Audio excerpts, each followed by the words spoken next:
Allison Cardona. I'm the California State Director for the UC Davis Shelter Medicine Program, and I'm also your moderator for this session. And in the spirit of inclusion, I'm going to describe that I'm a middle-aged Latina woman with medium-length dark hair with a gray stripe. And today I'm wearing a green shirt and a black shirt underneath. And welcome to all of you. So you've joined this workshop of cross-agency collaboration. And in this workshop, we'll provide an opportunity to dive into cross-agency collaborations. You heard some of the content. Hopefully you were able to join that short talk earlier. And now you're operationalized what that can look like for your organization. As an attendee, you'll leave with an idea or a plan on next steps to implement to collaborate across agencies. And it's my extreme honor to introduce Jennifer Toussaint. She is the Chief of Animal Control in Arlington County, Virginia at the Animal Welfare League of Arlington. Jennifer joined the Animal Control team in early 2012 as a deputy and accepted the chief position in 2016. Since becoming chief, Jennifer has implemented a local ordinance in relation to exotic animal care and ownership. She has also expanded the Animal Control Department's outreach efforts in providing additional support to pet owners to enable high owner pet retention in the community. Specializes nationally in humane urban wildlife management practices and has been published multiple times on the topic and presented at the 2017 Humane Society of the United States Animal Care Expo, as well as the National Animal Control Association Conference. Jennifer is a critically incident trained officer and has trained animal control and animal welfare professionals or other welfare professionals on a variety of topics, including emergency preparedness, active listening, emotional support and service animals, neglect and cruelty investigations, and wildlife intake and triage. Jennifer is the 2017 recipient of the Virginia Animal Control Association, Dr. Kent Roberts Animal Control Officer of the Year, and received a commendation from the Virginia General Assembly for her service. In 2020, Jennifer's department won the Outstanding Agency of the Year Award from the Virginia Animal Control Association. She's a graduate of Moravian College with a bachelor's degree in political science and Spanish. Jennifer shares her home with her rescue dogs, Regan and Ducky. Welcome, Jennifer. Thank you so much, Allison. I really appreciate everybody coming back. If you're just joining, please welcome to the longer deep dive on cross-collaboration. My name is Jennifer Toussaint. I am a cisgender white female. I have sandy brown hair that is pulled back in a ponytail currently, and I am wearing a floral top. Behind me is just the logo for My Dog Is My Home. I'm so excited to join everybody here at the conference today, and my pronouns are she and her. I am also just going to be very authentic again at the start of this presentation. Unfortunately, I was just diagnosed with the flu about an hour and a half ago, so I am a little under the weather, but I just could not deny the opportunity to come and talk with all of you amazing people about the various ways that we can engage in cross-agency collaboration. And so I'm going to kind of jump in to the slideshow, but also open up that the intentionality of this opportunity is actually to do a deep dive and talk about the needs of your organization. So if you weren't able to join me earlier, I talk about some of the new and exciting and innovative ways that my organization tries to work on cross-agency collaborations and what building those bridges can look like and the positive impact that they can have. Some of the questions that came up towards the end of that presentation actually, hopefully, are going to get covered in this presentation. Allison is going to be my amazing moderator. She will be watching the Q&A and the chat. We also really want to encourage people to unmute if you can, and actually just speak out loud. If you have a question, please just let us know. The point of this is to overlap the work with each other, ask the questions that we have. If anything is still outstanding for you from the previous session, just let me know. I'm here to answer all of those questions, so let's get into it together. So where do we start, right? So I talked in the previous session about all these great relationships we've been able to build in Arlington. And you're probably like, well, that's great. What's step one? So I always like to start whenever I'm doing anything, getting in the right mind frame. So can we think together what words might come to mind when you think about collaboration? Can you drop down into the chat or unmute? I had some of this as Jamboards and breakout groups, but I've heard that that wasn't working. So we're going to work together using the app to the best of our ability. So feel free to jump down and we're going to keep an eye on all of that. So what really comes up for me, right, is intentionality in building these relationships and starting a foundation of authentic trust. So you're going to hear me talk about authenticity. I think I mentioned it in the previous presentation as well. When I show up in these spaces, I truly show up as myself. So the beauty of that, though, is that people now know me when I come into the space. I come into it with all of the joy and passion that I have for this work. And so people know that when I'm at the table, I'm going to be excited to be talking about the way that this work intersects with animal welfare and the work that I do as a first responder. Recently, actually, my county manager was in a meeting. I walked in and he was like, of course you're here, your hands in everything. And like, what a beautiful compliment. No better compliment could I receive. So we're going to be responsive to the needs of our community. And we're going to be really intentional about when we start to create these relationships, right? There needs to be rapport built. We always like to say, as first responders, you don't make friends at 2 a.m. That's a pretty public information officer quote, like we're not going to become friends at 2 o'clock in the morning. Really making sure that these mutual relationships are those that are going to be beneficial to both. And Kristen, I see a question. Hi, how are you? I didn't want to cut you off. I just wanted to put it out for when you're ready for questions. My video keeps moving. Are you ready for questions now? Or Sure, yeah. Okay. So our organization does not have a brick and mortar. I also put this in the Q&A. We don't have a brick and mortar. I'm the executive and founder of Annie and Millie's Place. Our work is all about bridging the gaps with the services that already exist in our community and connecting them to best serve the person who needs the services.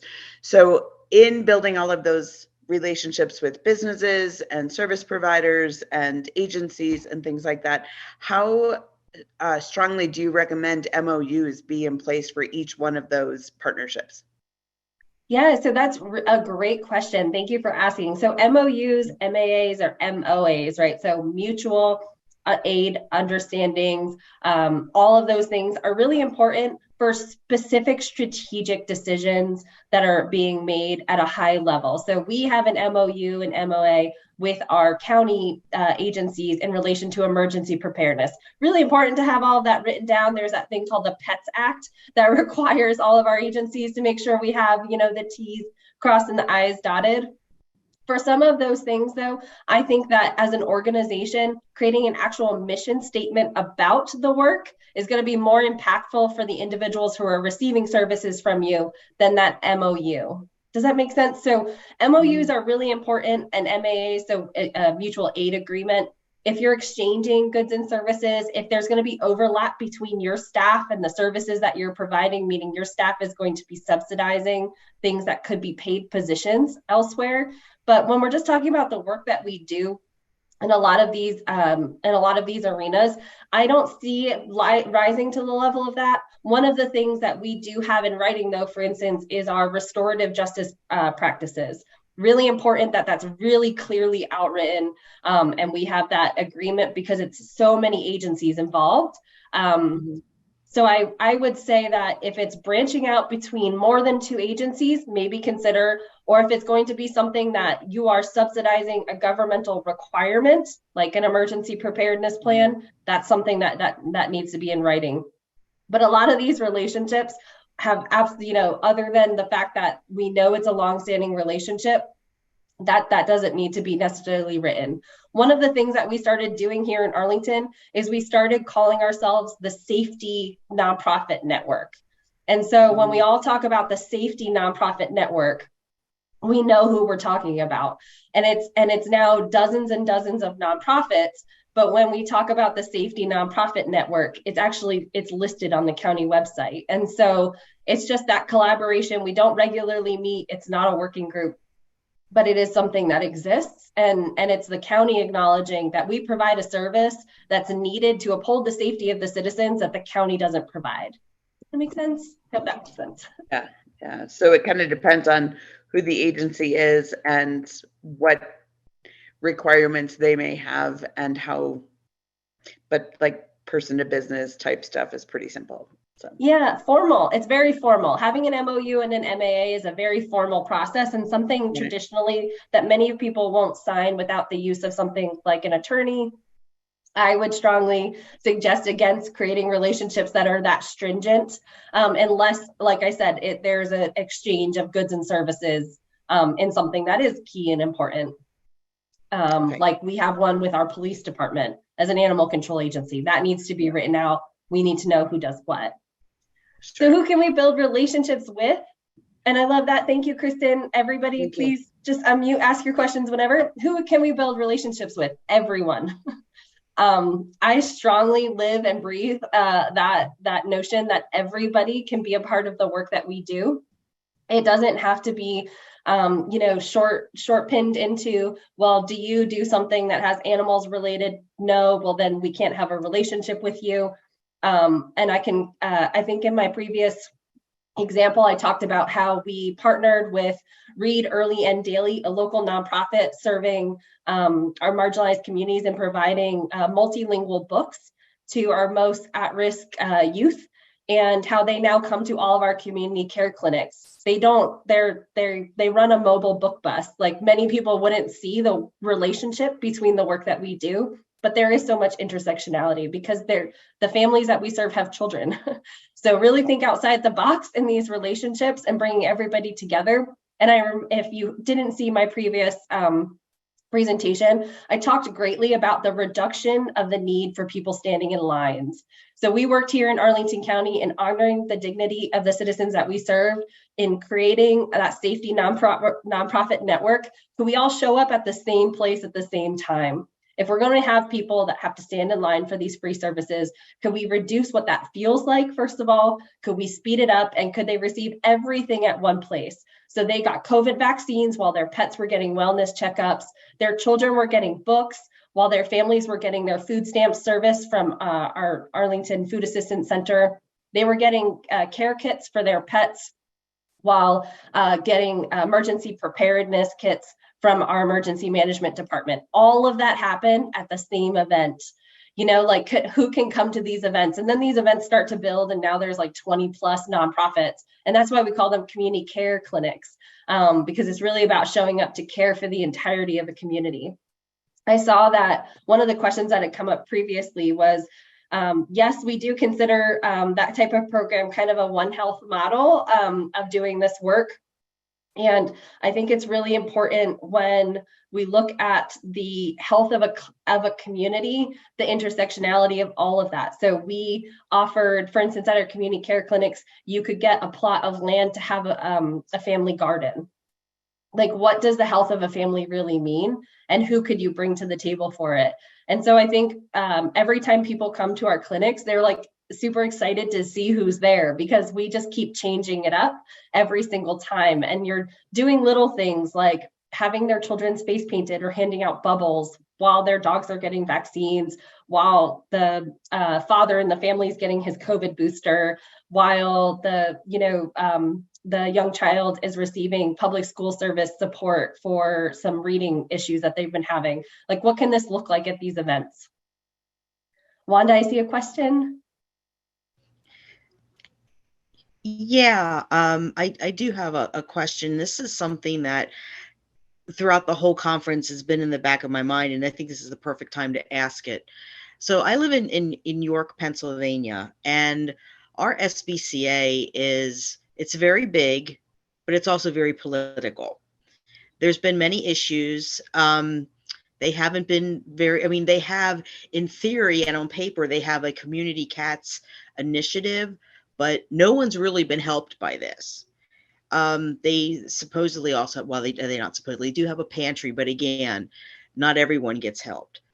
So how do you work around it? Like in my case, the biggest supporter or potential supporter of trying to do these collaborations really is kind of in a silo and not really wanting to work with us. I mean, I like volunteer and help with TNR and stuff, and I hear this all the time from rescue groups. In fact, there's a rescue group that's actually doing like a investigation study on and questionnaire of other people about resources that are supposed to be given from our local SPCA that aren't given. And so apparently they're in violation of a lot of contractual obligations. So when you have that kind of situation, what advice would you give? Because I'm sure I'm not the only one. Yeah, so I actually have a slide and just a few slides about like, what if those relationships are broken? And it's really interesting. I tend to find that some of the biggest hurdles in this work can be each other. And I mean this with like all of the love in the world. Every time I show up in these presentations, especially when I'm wearing full uniform, which I just couldn't bring myself to do with a fever, but when I show up, a lot of the times also like concerns with field services or animal control comes up, as a concern in the relationship. When relationships are broken, I like to say lean in with curiosity. And so when I'll get to that slide in a second, and we can talk about when we're having that strife, where do we start in creating a bridge, especially when it's with an animal welfare partner, right? The easiest relationships that should be happening should be the relationships between each other, but they can be truly the most broken. And so let me move on. We'll talk about building new collaboration, but Wanda, I promise we're going to talk about what if those relationships are broken and where do we start in those as well. So, thank you. Of course. And I love that this came up, and this is the exact point of this. And I'm so great that everybody's jumping in. Please continue to jump in with your questions. So if you're building new collaborative relationships, there's many different ways to go about doing it. So I like to highlight some of my fan favorites in doing this. Like I said, I've been doing this now for over a decade in my community. And I like to have my hands really in all of the work that's going on. There are email introductions, but make sure that if you're doing something like an email introduction, because we're going to talk at the end and we're going to actually create a plan today for this relationship, whether it's building a new one or repairing one that's existing. If you're reaching out personally, ideally you do not do it to a general inbox. So we're going to take a break towards the end to talk about creating that plan for yourself.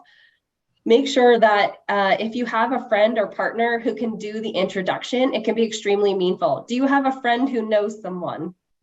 That kind of networking is really important. And it's really the reason that I go to so many events in and around my community that have nothing to do with animals. You will see me at every legislative breakfast, did that last week, chamber event, county board meeting to talk about trees and childcare.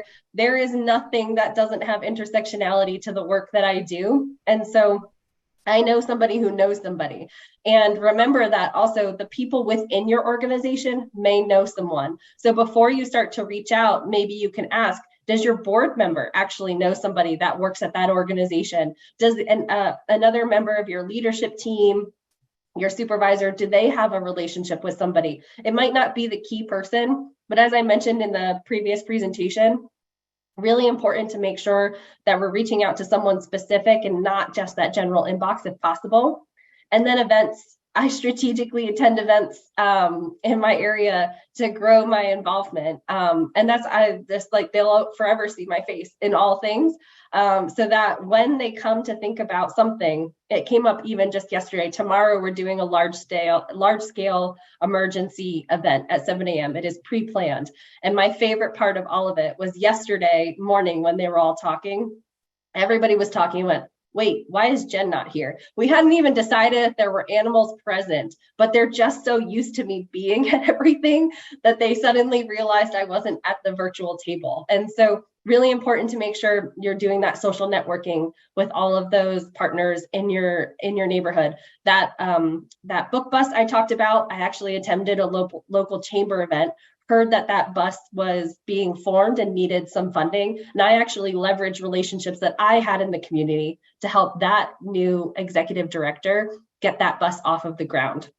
we can be amazing in community building, and it can have relationship to the work that we do, but not be pet specific.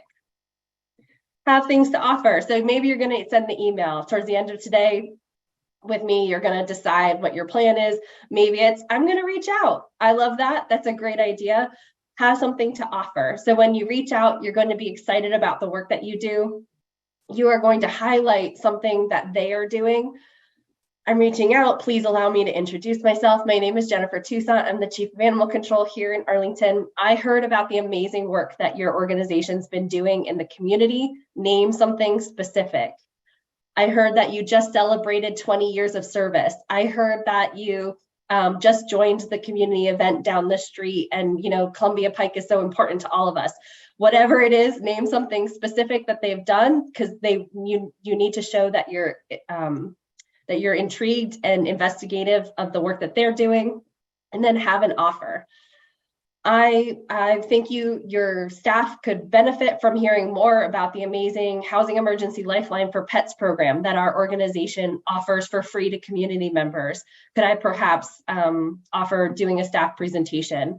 The work that you do has so much intersectionality. Can I offer you a ride along with my animal control officers so you can see how we serve the community in this way? And maybe I love to do ride alongs specifically when I'm trying to engage certain community members in going over a political hurdle, because really just seeing the work will speak for itself. So when I reach out to the county board and I say, I actually see that we have an issue in the services that we provide.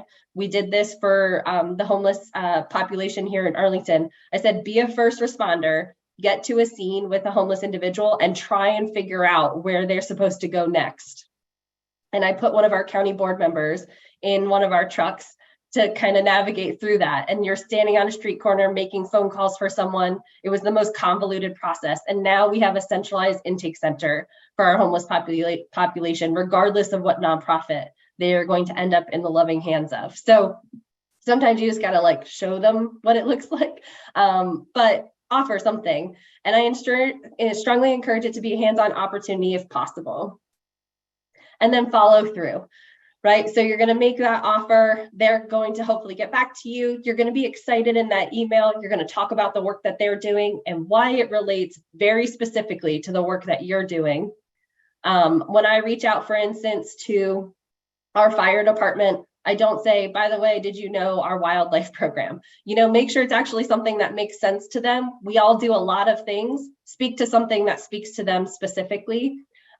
We did this recently, and I'm now a presenter at our crisis intervention trainings for all first responders in my community by saying, can I tell you a story about how mental health intersects with pet ownership? And then follow through. So new meetings and meetups should always be followed through with a thank you email. I know that this sounds pretty self-explanatory. The best of us get busy, pre-complete this email and send it. Have it auto send after your email or your meeting is done. Be strategic, please. Did you mention an upcoming event or partnership opportunity when you were talking to them? Take photos and highlight the joint work that you're doing together and give thanks. These are two examples of me doing this very strategically recently. We just created a larger relationship with the National Capital Girl Scouts. The capital director of Girl Scouts in our region, which is a huge thing. It's hundreds of thousands of children, specifically brought me those tie beds. And I took a picture of that adorable female cat, having a field day, laying like Princess in the Pea on top of the entire stack of beds she had made. And we gave a shout out to the National Capital Region Girl Scouts for their support of our organization. And then the other photo was an ongoing relationship with our new emergency manager, Will, who's the tallest of all of them, extremely amazing professional. I can't say enough good things about. Decided that instead of doing a presentation where we talked on Zoom, he said, can we come down and clean your kennels and you can tell us about the change to your emergency protocols? So they came down and did kennel scrub with me while we talked about this change. We're going to take a photo. We're going to say thank you in a very public way to highlight this key, amazing relationship that we're continuing to build. And offering presentations and trainings, and I say this with so much love, make it content specific to the organization you're hoping to engage. Many of us have kind of general templated community presentations. They can be extremely helpful. We have 86 civic associations in Arlington. I can't remake a community presentation every time I'm going to give it. But when we're talking about engaging a collaborative partner, you're going to go out of your way to specialize that training to them. So I do roll call trainings for our police department, for instance, and I do a legislative update, and I talk about the way that the work intersects with them. And I talk about all the amazing community support programs that we offer so that they're advocates for this work out in the field. I talk about my personal engagement in the restorative criminal justice reform that we've been doing here in Arlington since 2019. And I welcome questions in a public way. Talk about what actually matters to them. I don't talk to them, for instance, about our kitten NICU. Like, if there's just no intersectionality in the work, it doesn't mean that it's not amazing and we don't have thousands of cute kitten photos. It's just it just doesn't make sense. Speak to the audience. What's going to spark for them, right? You want it, like, I want people to leave my trainings and presentations going, oh my gosh, they're doing such great work over there. Did you hear that they created this new program? I want people to be excited to email me back. And do your homework. Bring questions, point out newest endeavors and programs. And I mean this strategically. If I had $1 for every time I walked in and congratulated somebody for winning an award they won 3 months ago, it doesn't matter. It's the first time I've met you and you just won an award 3 months ago. I'm going to congratulate you. And it's going to be very strategically done so that you know that I've shown up to this meeting having done my homework. I know what you bring to the table. I know what I bring to the table. And let's join in together. A little bit of the power of roundtables. So there's many different ways to engage collaboration, especially at a larger scale. So you can do things like create a roundtable opportunity. You can do things like creating a strategic working group. We, for instance, do that on things like hoarding in our community so that we know when we're coming into these key situations, who's going to be present. But I love roundtables. I don't think they're used enough. Roundtables are kind of like the informal version of a lot of these other opportunities. Some people might be apprehensive to join something like a working group. It sounds like it's going to be time and labor intensive. It sounds like it's going to maybe take away from the work that they're doing. A roundtable is just a meeting, but it sounds fancy. So it's a great way to create collaborative spirit. Be easily guided by creating an agenda that's preset by participants. Allows room for everybody to speak. And I strongly encourage circle method. So I create a speaking order at the start of meetings like this to ensure there's equal opportunity for participation and listening. The beauty of speaking order is I know when I'm going to go, so I know when I don't have to talk. So I know when I can be active listening, and then I know when it's my time to give feedback as well. So just please don't forget this opportunity. I was just trying to include as many things in the strategic toolkit that I use in these meetings to give to all of you. So I rushed through. Sorry, Jen, I just wanted to say, I don't know if you can see the Hula chat, and there's a question in there too. First of all, you're getting so much love, and people want to clone you and have a Jen in every community, which 100%. And then also someone who said that they just looked up the size of Arlington, Virginia versus where they live. I think it's Angela. Sorry if I'm not pronouncing your name correctly. Versus where they live, Akron, Ohio, and you have 40,000 more people than they do, and yet you were able to build an integrated intake for houseless folks. So impressed. Person has been trying to get their COC to implement this, and they are baffled about that concept. Just so impressed by what you've been able to do. What have they been trying to integrate? Sorry. They've been trying to integrate intake for houseless folks. Oh, yeah. It's really tricky. And part of the trickiness of some of this is that there's so many small moving pieces there, right? So we have partners that just do, for instance, domestic violence related situations, and there's tons of safety built around that. We have housing supportive services for women and children only. We have housing supportive services that offer day programs and then day and night programs. We have housing supportive services who give vouchers for showers but don't actually house overnight. You know, like there's so many tiny moving pieces. We just are doing the same, and we've just created the same in Arlington County for all of the mental health supportive services. So we now actually have brochures front and back in English and Spanish that show all of the different supportive services for mental health and the contact phone numbers and eligibility requirements, because things that, for instance, are for minors are not for adults and vice versa. We have emergent supportive services versus ongoing supportive services. It's so, it seems so straightforward, but if I had $1 for every time I had to show up at a public forum and go, could this all be put on one piece of paper? Could it all be put one place? Because it can be so difficult. And then when you're trying to offer services to the community, you're like, oh, I know all of these things exist, but I don't know how to connect them to you. We actually now have, we can bring up, for instance, a mental health care provider on our phones to do a video conference in the field. So really important to talk about accessibility to these programs. And this is something that we really work on. And I think I forgot to leave it out. I think I had it written on one of the slides, but I don't know if I spoke to it, that we actually build in funding, for instance, for transportation. So we do Uber people places, and that's actually built into my field services budget in our community outreach. So yeah, lots of intersectionality. So if somebody wants to, for instance, opt into mental health services, we can Uber them to the hospital rather than them needing to take a ride in a police car, which can be extremely, extremely traumatizing. And I haven't gotten to talk about the lens of trauma-informed care and active listening and all of this work, but there's, like I said, there's no part of this web that's not overlapped with one another. So this came up, Wanda, this is Wanda's question also, repairing an existing collaboration. So, and sometimes in the work that we do, we need to set aside past differences to begin to repair those relationships. Being mindful though, that does not mean that you have to enter unsafe spaces or situations, because keeping personal safety is really important. But does anybody else also have a relationship that they feel needs work or support? Is that coming up for anybody else?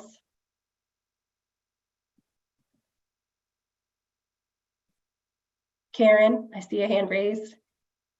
Just in a situation where confluence of events has made me want to work across it, but I see so much fear even in the animal welfare services of working together. And so, yeah, it's ideas for building those relationships again. Yeah, it can be so difficult. I know that I myself struggled when I took on the position, even integrating with the preconceived perception of animal control. And I was like, but wait, that's not how I behave. That's not how I act. Jillian, I see a hand raised as well. Hello. First of all, I already sent you a letter, an email. Absolutely dumbfounded that you were able to get through both of these presentations and are doing well, and you showed up, and grateful. Also, I find here in New York, there's a lot of division between nonprofits as a whole. You have the Health and Human Services, but then within Health and Human Services, the psychiatric portion of it is not connected with the portion of homelessness. There's a lot of division. It seems that everybody's kind of looking out for their own sector. How do you think I can go about, bridging those gaps? Yeah. I mean, first of all, I just want to say that I kind of hear a little bit of the heartbreak in your voice when you talk about it, and sending so much love in your direction. Yes, that is a nationwide issue. I remember when I started in this work, not understanding the volumes of times that I would even have to do work in the mental health sphere of field response. I'm the first crisis intervention team trained animal control officer in Arlington's history. And my officers are my whole department is now CIT trained, and I'm an instructor.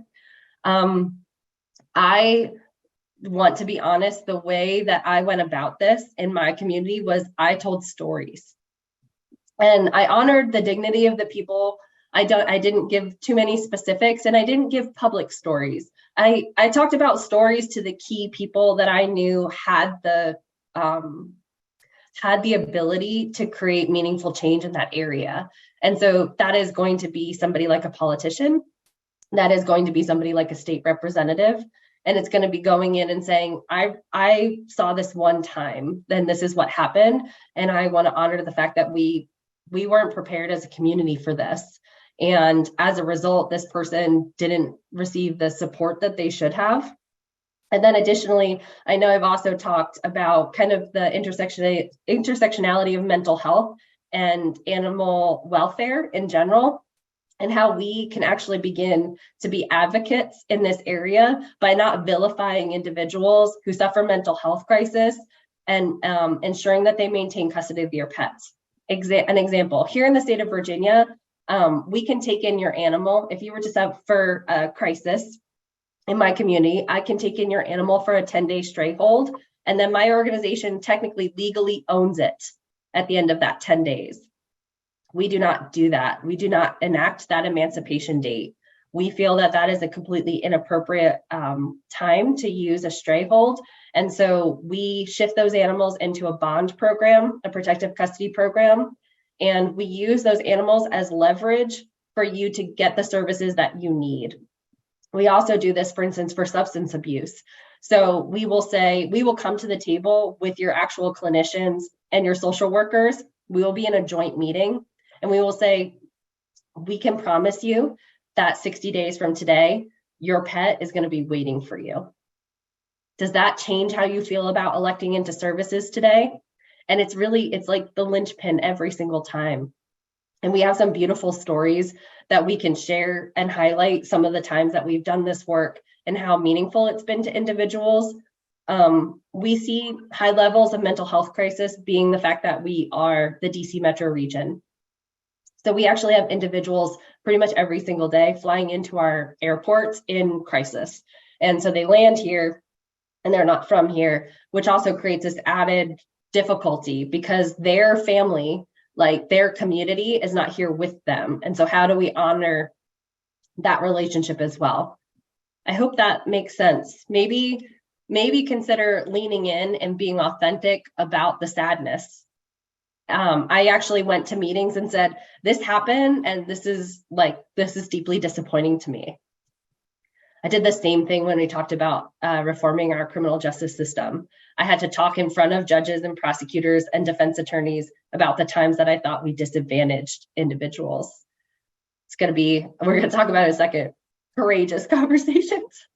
So I call them courageous conversations because it's that authenticity that we need to show up with in a lot of these different times.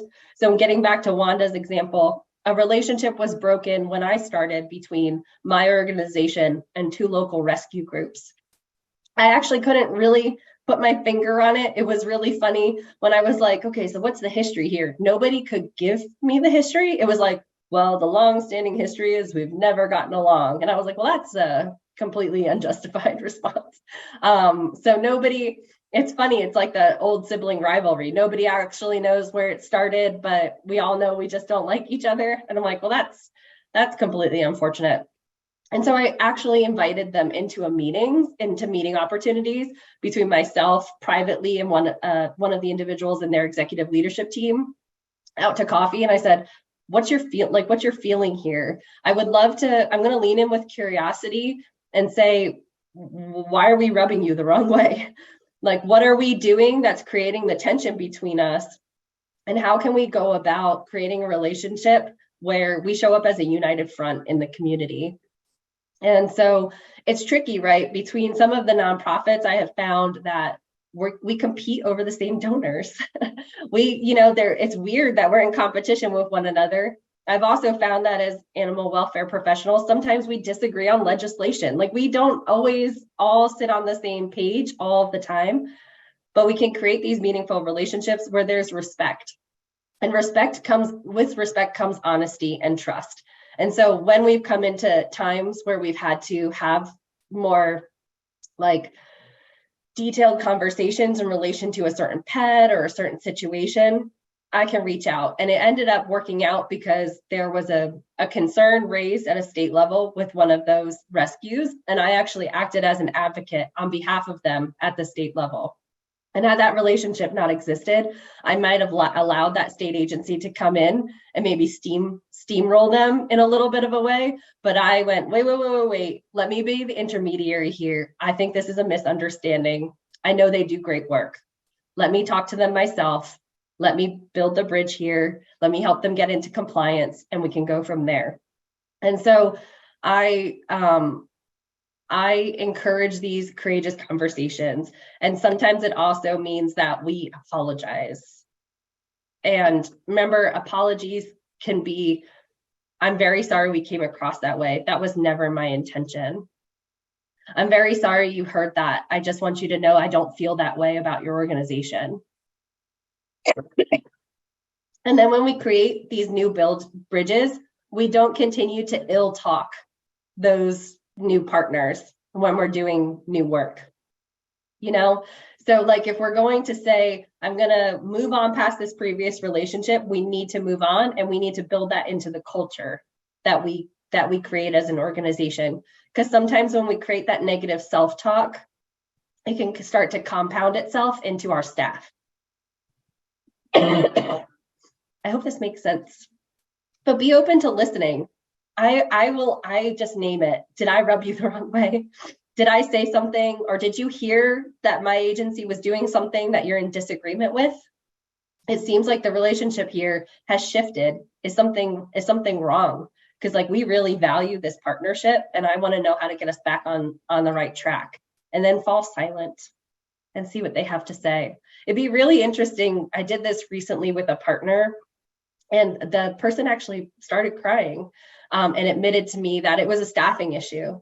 That it wasn't that they didn't want to do the work, it's that they literally couldn't get someone staffed and keep them in the position. And I was like, well, then my heart breaks for you, and I'm so sorry. And then I was able to actually provide some SOP support and some supportive documents so that the new staff members coming in felt like they were supported in having the things that they needed. You know, like what if we assumed everyone was trying their best? Like what if we assumed we each had good intentions coming into it? And I know that that can feel really difficult. I tend to take on those really tricky community conversations where it's like, oh, everybody's concerned about cats, go Jen. Or Arlington wants to cull all the deer, Jen, go. And I know that I'm going into a room where people might be in opposition to the mission of my organization, but there's still ways to build those courageous conversation opportunities. Is this speaking to anybody? Wanda, does this help at all? Yes, it does. Yeah. The new director of the SBCA, I've talked to him briefly, and he's very hurried. Like he wants to get you, like, okay, cut to the chase. What do you want? Goodbye. So I don't do well with those people. They, I don't want to say they trigger me. They annoy me because I'm trying to explain something to you and you're just cutting me off. And I know other organizations have said similar things about him. So, I'm sitting here listening to all this and thinking this is, I mean, it's great. And I get where you're coming from. And I really, I can get on board with all that. It's just in this particular case, what's my best approach here? To try to talk to someone that really doesn't even like talking to people. Well, have you named that though? Like an example would be if I felt that was happening in conversations, I would reach out and say, is there a time where you have 30 minutes in your schedule? I know you're so busy. And so I want to make sure that we're having like a clear, concise meeting, but I also want to build out some opportunity to talk about new potential collaboration and have a bit of a back and forth. Okay. No, I didn't do that. Yeah, I like to name it. I name it at the start of the conversation. That's what I mean by name it. So I will name things at the start of conversations to be authentic. like, I know you're very busy, but I'm going to ask for like 10 minutes of your attention, really focused in on this issue today. And remember that, like, it's not always coming from a bad place, like engaging, for instance, with a legislative aide of one of your local politicians. They only have 5 minutes. So you got to be clear and concise. But sometimes if you name it for somebody like that, where you feel like they're cutting you off, it makes them step back and say, I'm not realizing I'm coming across in this way. Yeah. I mean, I've talked to other, I'm looking to start a nonprofit, and so I'm not there yet. I'm developing all the groundwork, and this conference just popped up. Luckily, I got a spot here, and I'm getting so much information. My head's just spinning right now, but it's good information and it's a good spinning feeling, so I'm okay with it. But just trying to think through, okay, all the agencies that I know, that I volunteered with, that I have a relationship with, either as a client or like a volunteer or an advocate. That's probably the biggest one that I think I could potentially benefit from having a relationship with, but that's going to be tricky. Yeah. I mean, these relationships are tricky. I have lots of them, and there are some where I feel completely at home in those conversations. Like Allison's a great person. She's she feels very comfortable in those conversations to converse with. When her and I initially met, I'm pretty sure I like spilled my life story in the first hour. She just brings that level of comfort into the conversation. And then we have those partners who check their watch every like 3 minutes in the first 2 minutes of you talking. And you're like, and I do all the things, and I want to help and do all the things, and I do great work, and please engage with me. And it gets kind of like cut and tricky.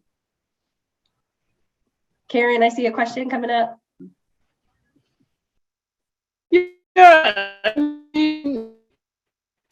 So I even deal with it within some of the organizations that I already volunteer with. There's multiple groups that I volunteer with, and I'm getting told that I can't do this with one if I work with another. And then there's also, I hear the fear, and I think this goes back to our fundraising thing earlier, of there's not enough money to go around. And it's like, okay, we have to get creative about fundraising if we think there's not enough money to go around, because there's certainly enough work to go around. Yeah, I mean, this came up recently. 2 separate wildlife nonprofits in my region decided they were at war with one another over absolutely ridiculous things. And so I actually reached out to both and was like, just as a reminder, it seems like we've lost sense of the work.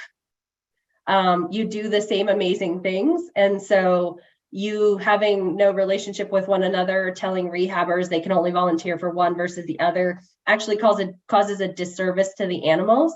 And so when these relationships are so broken that they disadvantage the work itself, they disadvantage the community, they disadvantage families and their pets, I will name that.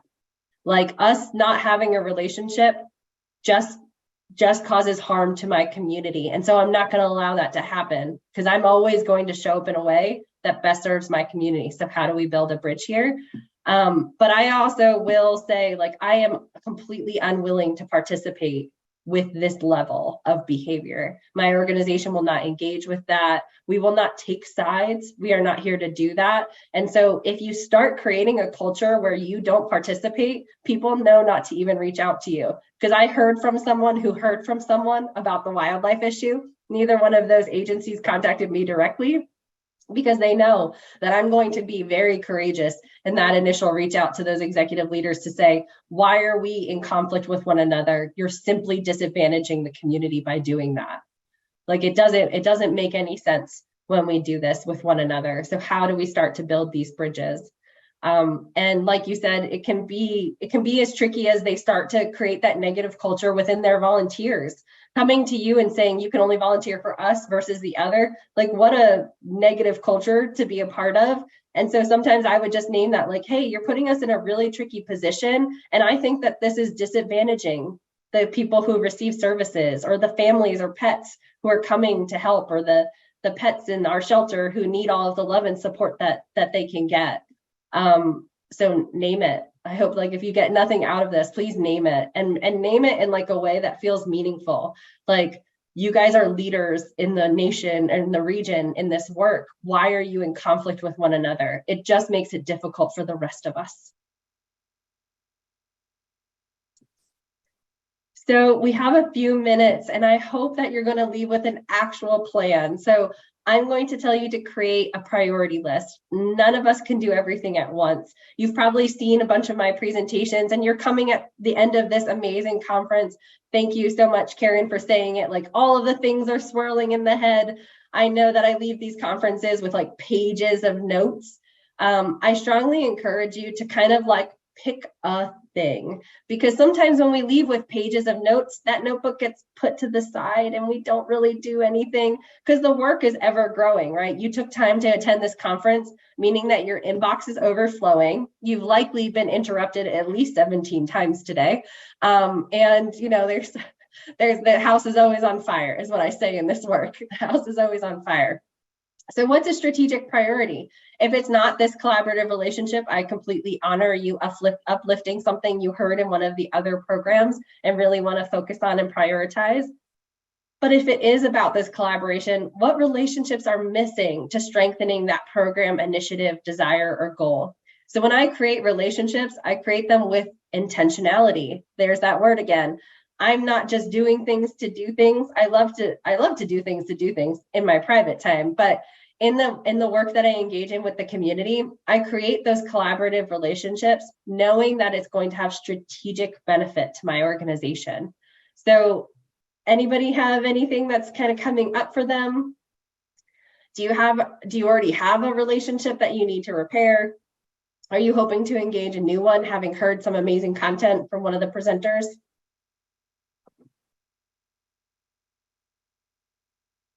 Jen, while people are gathering their thoughts there was a question that I think a lot of people want to know is, what influences in teaching and human interactions have helped you become the person you are today?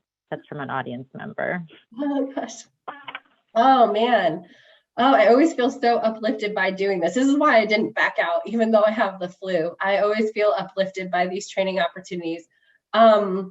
So I allowed myself to be deeply humbled in my service. And so I went into this work thinking I knew what was going on. And then I learned that I don't know a darn thing. And so now I know that I don't know. And there's so much benefit in being aware of what you're never going to understand.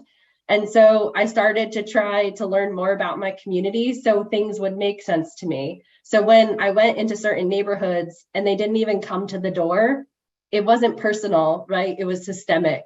And when I wanted to be partners in a new program that people didn't know why it intersected with animals, I had a story to tell that made sense for kind of building and growing myself in that area.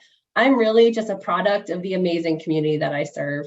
Arlington's a great place to be. And I work for an organization that really strives to allow us to be ourselves and to grow ourselves in the way that is meaningful to us. And the community shaped me, and I just allowed it to happen. And I'll be forever grateful. So next steps. So what is one actionable step that you can agree to do today, or repair collaborative relationship that you think is important? So maybe right now you're going to open up a new browser and you're going to look up that contact that I mentioned, and you're going to send that introductory email. You're going to say, hi, my name is so-and-so. I work with this organization and I'm deeply committed to talking or engaging with you about providing better mental health supportive services in the state of New York and what that could mean. I want to talk to you about the programs that we have, or a specific story that I think would maybe showcase maybe some of the supportive services that are needed in this area. So I strongly encourage you to look at that point of contact right now, and to think about sending that email today. And remember to be yourself in it. Authenticity is so important, and it's going to be really valuable in building those new relationships and forming like those lasting bonds of trust. People know when I come into meetings that like it's 100% me all the time. And so if I have a concern, I'm going to raise it. They can trust that I'm going to be honest in my feedback. And then also if I have maybe a good idea, that I'm going to think introspectively about it and about all the implications it will have. So maybe think about taking a next step. Did anything really spark for anybody in this conference that you're like, I just can't wait to send an email about this? Jennifer, I just wanted to say something, if that's okay.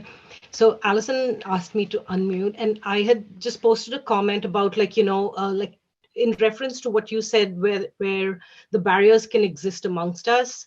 And I feel like for many who might want to create a priority list, it might be that it's within the organization, within their leadership, getting buy-in, because they might want to expand the program and build these new partnerships. So get more people on the team to support them so they can grow these partnerships, because it takes time.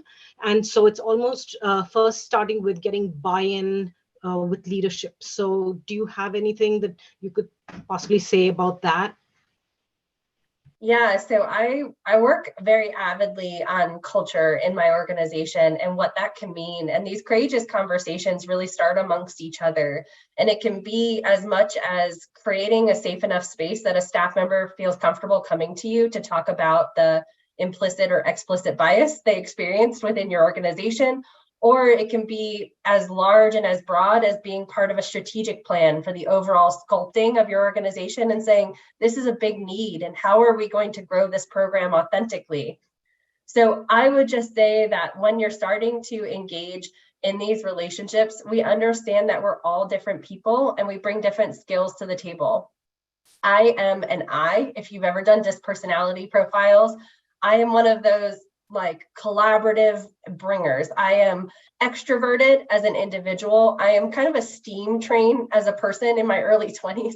I think I was worse about it, but I just build speed where I go. And so what I needed to learn as a leader was also to slow down and create space for individuals who need more time to think strategically through things and can't commit on the spot. So I have this exciting idea and I want to talk all about it and I want you to agree to it because it's going to be so much community benefit.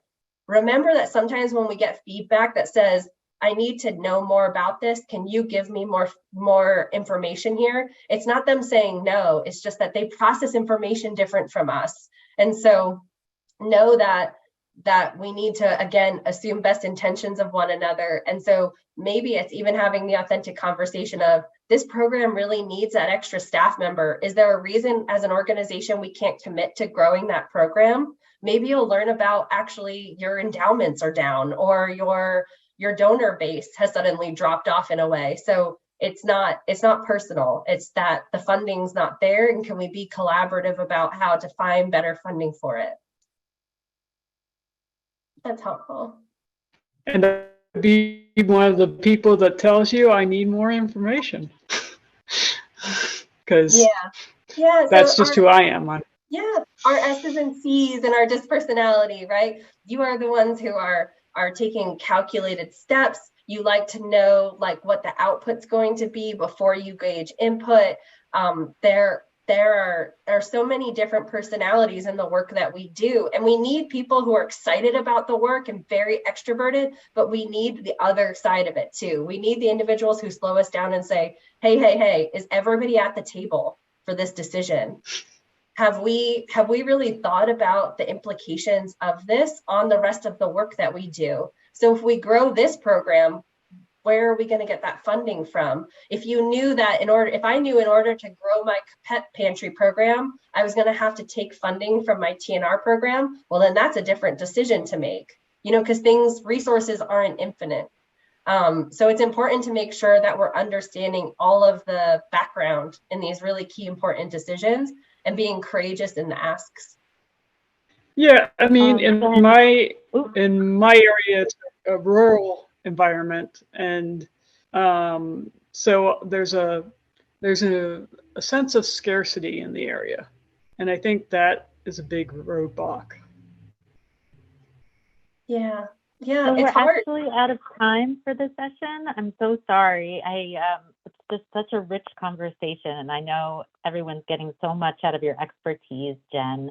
Thank you so much for sharing all of your wisdom and experience. And you can connect with Jen on the Whova app. Thank you, everyone. Have a nice afternoon.